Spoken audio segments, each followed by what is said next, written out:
Hello everyone. Today we will learn division formula in Microsoft Excel, and after watching this tutorial you'll be able to learn how to use this formula efficiently.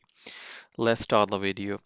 I have a very simple example. So first this column is cost of product. It defines the cost, and this column unit produced, how many units are produced. So the last one is cost per unit. If I want to find out cost per unit, I will use division function. So it will start with is equal to. So click on this cell, it will pick its reference number and then forward slash, and then click on this cell reference and press enter.